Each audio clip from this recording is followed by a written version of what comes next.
हरे कृष्णा, राधे राधे। हम सभी साधक श्री चैतन्य चरितावली श्रवण कर रहे हैं। प्रसंग है भक्त कालिदास पर प्रभु की परम कृपा।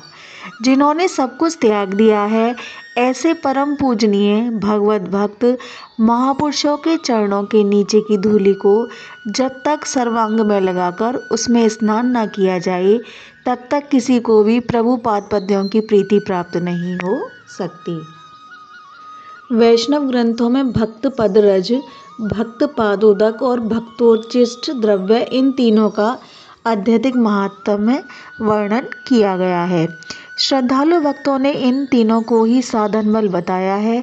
सचमुच जिन्हें इन तीनों वस्तुओं में पूर्ण श्रद्धा हो गई, जिनकी बुद्धि में से भक्तों के प्रति भेदभाव मिट गया, जो भगवत स्वरूप समझकर सभी भक्तों की पदधूलि को श्रद्धापूर्वक सिर पर चढ़ाने लगे तथा भक्तों के पादोदक को भक्ति भाव से पान करने लगे, वे निहाल हो गए। उनके लिए भगवान फिर दूर नहीं रह जाते। उनकी पदधूलि की लालसा से भगवान उनके पीछे पीछे घूमते रहते हैं। किंतु इन तीनों में पूर्ण श्रद्धा होना ही तो महाकठिन है। महाप्रसाद, गोविंद, भगवान नाम और वैष्णवों के श्री विग्रह में पूर्ण विश्वास भगवत कृपा पात्र किसी विरले ही महापुरुष को होता है। यों दूध पीने वाले बनावटी मजनू तो बहुत से घूमते हैं, उनकी परीक्षा तो कटोरा भर खून मांगने पर ही हो सकती है। वे महापुरुष धन्य हैं जो भक्तों की जाति पाति नहीं पूछते। भगवान में अनुराग रखने वाले सच्चे भगवत भक्त को वे ईश्वर तुल्य ही समझकर उनकी सेवा पूजा करते हैं। भक्त प्रवर श्री कालिदास ऐसे ही परम भागवत भक्तों में से एक जगद्वंद श्रद्धालु भक्त थे। उनकी अद्वितीय भक्त निष्ठा को सुनकर सभी को परम आश्चर्य होगा। कालिदास जी जाति के कायस्थ थे। इनका घर श्री रघुनाथ दास जी के गांव से कोस 1.5 कोस भेदा या भदुआ नामक ग्राम में था। जाति संबंध से वे रघुनाथ दास जी के समीपी और संबंधी थे। भगवान नाम में इनकी अनन्य निष्ठा थी। उठते बैठते, सोते जागते, हंसते खेलते तथा बातें करते करते भी सदा इनकी जिह्वा पर भगवान नाम ही विराजमान रहता। हरे कृष्ण हरे राम के बिना ये किसी बात को कहते ही नहीं थे। भगवत भक्तों के प्रति इनकी ऐसी अद्भुत निष्ठा थी कि जहाँ भी किसी भगवत भक्त का पता पाते वहीं दौड़े जाते और यथाशक्ति उनकी सेवा करते। भक्तों को अच्छे अच्छे पदार्थ खिलाने में उन्हें परमानंद का अनुभव प्राप्त होता। भक्तों को जब ये श्रद्धापूर्वक सुस्वादु पदार्थ खिलाते तो उनके दिव्य स्वादों का ये स्वयं भी अनुभव करते। स्वयं खाने से इन्हें इतनी प्रसन्नता नहीं होती जितनी कि भक्तों को खिलाने से। भक्तों को खिलाकर ये स्वयं उनका उच्छिष्ट महाप्रसाद पाते। कोई कोई भक्त संकोचवश इन्हें अपना उच्छिष्ट नहीं देता तो ये उसके बर्तनों को ही चाटते। उसी महाप्रसाद को पाकर ये अपने को कृतार्थ समझते। निरंतर भगवान नामों का जप करते रहना, भक्तों को पादोदक पान करना, उनकी पदधूलि को मस्तक पर चढ़ाना और उनके उच्छिष्ट महाप्रसाद को पूर्ण श्रद्धा के साथ पाना ही ये इनके साधन बल थे। इनके अतिरिक्त ये योग, यज्ञ, तप, पूजा पाठ, अध्ययन और अभ्यास आदि कुछ भी नहीं करते थे। इनका विश्वास था कि हमें इन्हीं साधनों के द्वारा प्रभु पाद पद्यों की प्रीति प्राप्त हो जाएगी। ऐसा इन्हें दृढ़ विश्वास था। इसमें बनावट की गंध भी नहीं थी। इनके गांव में ही एक झाड़ू नाम के भूमिमाली जाति के शुद्ध शूद्र भगवत भक्त थे। उनकी पत्नी भी अत्यंत ही पतिपरायणा सती साध्वी नारी थीं। दोनों ही खूब भक्ति भाव से श्री कृष्ण कीर्तन किया करते थे। एक दिन भक्त कालिदास जी उन दोनों भक्त दंपत्ति के दर्शनों के निमित्त उनके घर पर गए। उन दिनों आमों की फसल थी, इसलिए वे उनकी भेंट के लिए बहुत बढ़िया सुंदर आम ले गए थे। प्रतिष्ठित कुलोद्भूत कालिदास को अपनी टूटी झोपड़ी में आया देखकर उस भक्त दंपत्ति के आश्चर्य का ठिकाना नहीं रहा। उन दोनों ने उठकर कालिदास जी की अभ्यर्थना की और उन्हें बैठने के लिए एक फटा सा आसन दिया। कालिदास जी के सपूर्वक बैठ जाने पर कुछ लज्जित भाव से अत्यंत ही कृतज्ञता प्रकट करते हुए झाड़ू भक्त कहने लगे, महाराज, आपने अपनी पदधूलि से इस शूद्राश्रम की कुटी को परम पावन बना दिया। आप जैसे श्रेष्ठ पुरुषों का हम जैसे नीच जाति के पुरुषों के यहाँ आना साक्षात भगवान के पधारने के समान है।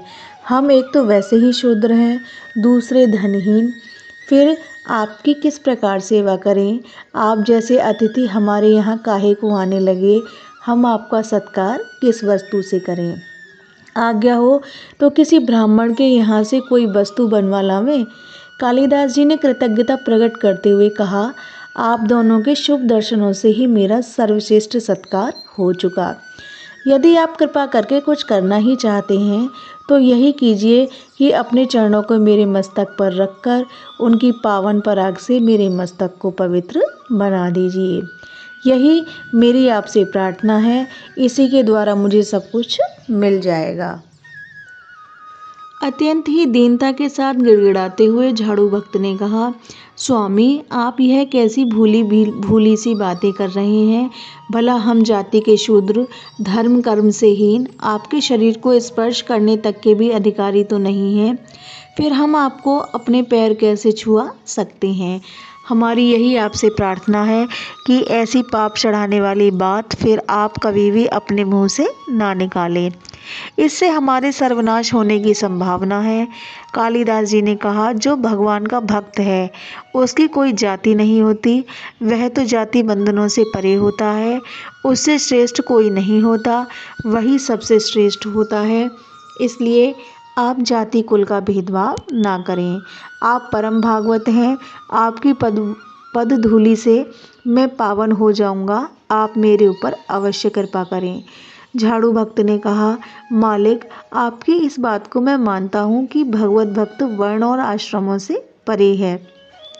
वह सबका गुरु और पूजनीय होता है, उससे बढ़कर कोई भी नहीं होता, किंतु वह भक्त होना चाहिए।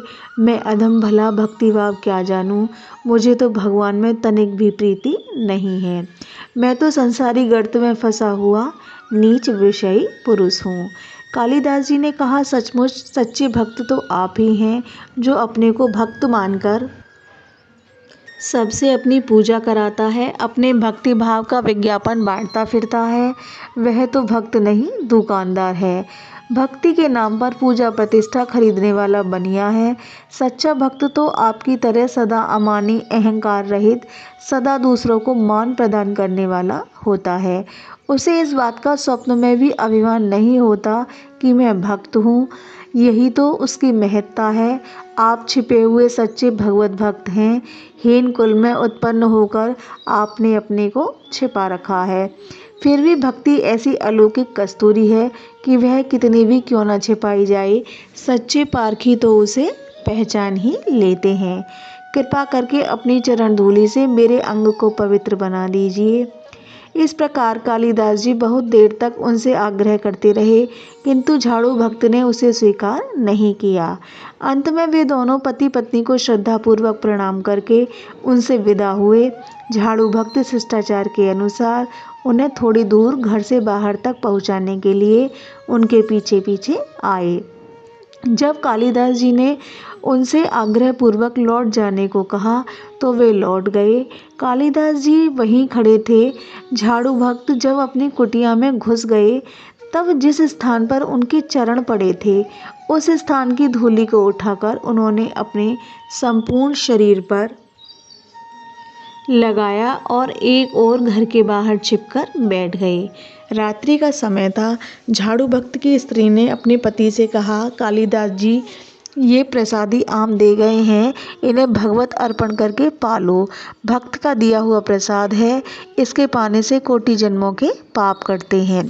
झाड़ू भक्त ने उल्लास के साथ कहा, हाँ हाँ, उन आमों को अवश्य लाओ, उनके पाने से तो श्री कृष्ण प्रेम की प्राप्ति होगी। पति की आज्ञा पाते ही पतिपरायणा पत्नी उन आमों की टोकरी को उठा लाई। झाड़ू ने मन से ही आमों को भगवत अर्पण किया और फिर उन्हें प्रसाद समझकर पाने लगे। उनके चूस लेने पर जो बचता उसे उनकी पतिव्रता स्त्री चूसती जाती और गुठली तथा छिलकों को बाहर की ओर फेंकती जाती। पीछे छिपे हुए कालिदास जी उन गुठलियों को उठा उठा कर चूसते और उनमें वे अमृत के समान स्वाद का अनुभव करते। इस प्रकार भक्तों के उच्छिष्ट प्रसाद को पाकर अपने को कृतार्थ समझकर वे बहुत रात्रि बीते अपने घर आए। इस प्रकार की इनकी भक्तों के प्रति अनन्य श्रद्धा थी। एक बार गौड़ीय भक्तों के साथ वे भी नीलांचल में प्रभु के दर्शनों के लिए पधारे। इनके लिए ऐसे भक्ति भाव की बातें सुनकर प्रभु इनसे अत्यधिक संतुष्ट हुए और इन्हें बड़े ही सम्मान के साथ अपने पास रखा। महाप्रभु जब जगन्नाथ जी के मंदिर में दर्शनों के लिए जाते तब सिंह द्वार के समीप वे एक गड्ढे में पैर धोया करते थे। गोविंद उनके साथ ही जाता था। प्रभु ने कठोर आज्ञा दे रखी थी कि यहाँ हमारे पादोदक को कोई भी पान ना करे, इसलिए वहाँ जाकर प्रभु के पादोदक पान करने का साहस किसी को भी नहीं होता था। किंतु भक्तों का पादोदक और भक्ताभुक्त अन्न ही जिनके साधन का एकमात्र बल है, वे कालिदास जी भला कम मानने वाले थे। वे निर्भीक होकर प्रभु के समीप चले गए और उनके पैर धोए हुए जल को पीने लगे। एक चुल्लू पिया, प्रभु चुपचाप उनके मुख की ओर देखते रहे। दूसरा चुल्लू पिया, प्रभु थोड़े से मुस्कुराए। तीसरा चुल्लू पिया, प्रभु जोरों से हंस पड़े। चौथे चुल्लू के लिए ज्यों ही उन्होंने हाथ बढ़ाया त्यों ही प्रभु ने उनका हाथ पकड़ लिया और कहने लगे, बस बहुत हुआ, अब फिर कभी ऐसा साहस ना करना। इस प्रकार अपने को बड़भागी समझते हुए कालिदास जी जगन्नाथ जी के दर्शन करते हुए प्रभु के साथ ही साथ अपने निवास स्थान पर आए। महाप्रभु ने भिक्षा पाई और भिक्षा पाने के अनंतर संकेत से गोविंद को आज्ञा दे दी कि कालिदास जी को हमारा उच्छिष्ट प्रसाद दे दो। प्रभु का संकेत समझकर गोविंद ने कालिदास जी को प्रभु का उच्छिष्ट महाप्रसाद दे दिया। पादोदक के अनंतर प्रभु के अधरामृत सिंचित उच्छिष्ट प्रसाद को पाकर उनकी प्रसन्नता का वारा पार नहीं रहा। धन्य है ऐसे भक्तिभाव को और धन्य है उनके ऐसे देव दुर्लभ सौभाग्य को जिनके लिए महाप्रभु ने स्वयं उच्छिष्ट प्रसाद देने की आज्ञा प्रदान की। यह प्रसंग अब यहीं विश्राम लेता है। हरे कृष्णा, राधे राधे।